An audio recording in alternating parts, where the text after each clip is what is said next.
आमदार डॉक्टर जितेंद्र आव्हाड आणि मनोज प्रधान यांच्यासह राष्ट्रवादी शरद पवार पक्षाचे नगरसेवक जंतर मंतरवर. नवी दिल्लीतील जंतर मंतर येथे सुरू असलेल्या आंदोलनात राष्ट्रवादी काँग्रेस शरदचंद्र पवार पक्षाचे राष्ट्रीय सरचिटणीस डॉक्टर जितेंद्र आव्हाड यांच्या नेतृत्वाखाली जिल्हाध्यक्ष मनोज प्रधान आणि सर्व नगरसेवक सहभागी झाले. या प्रसंगी अभिजित दिपके यांची भेट घेऊन डॉक्टर जितेंद्र आव्हाड यांनी या आंदोलनाला पाठिंबा दिला. तसंच महाराष्ट्रातील लढा आपण ताकदीनं लढू असंही आश्वासित केले.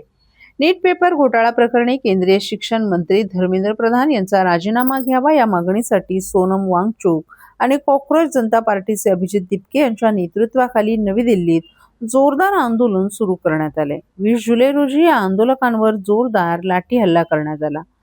काल या आंदोलनात डॉक्टर जितेंद्र आव्हाड, मनोज प्रधान, ठाणे महापालिकेचे विरोधी पक्षनेते अशरफ पठाण, गटनेते अभिजित पवार, महिला अध्यक्षा मनीषा भगत यांच्यासह इतर नगरसेवकांनीही सहभाग घेतला. जंतर मंतर मैदानावर डॉक्टर जितेंद्र आव्हाड यांनी अभिजित दिपके यांची भेट घेऊन या आंदोलनाला पाठिंबा दिला.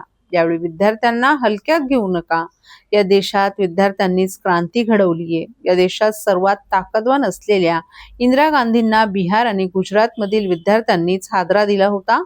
विद्यार्थ्यांनीच 1973 साली जयप्रकाश नारायण यांच्याकडे आंदोलनाचं नेतृत्व सोपवलं होतं. या आंदोलनानंतर आणीबाणी आणि नंतर इंदिरा गांधी यांना पायउतार व्हावं लागलं होतं. स्वातंत्र्य लढ्यात ब्रिटिश सत्तेला सर्वात मोठा धक्का देणारे शहीद भगतसिंग, राजगुरू आणि सुखदेव हे देखील विद्यार्थीच होते. आज देशात जे घडत आहे त्याची हेटाळणी करणे ही इतिहासाची खूप मोठी चूक ठरेल असंही आव्हाड यांनी सांगितलं. मुख्यमंत्री देवेंद्र फडणवीस यांच्या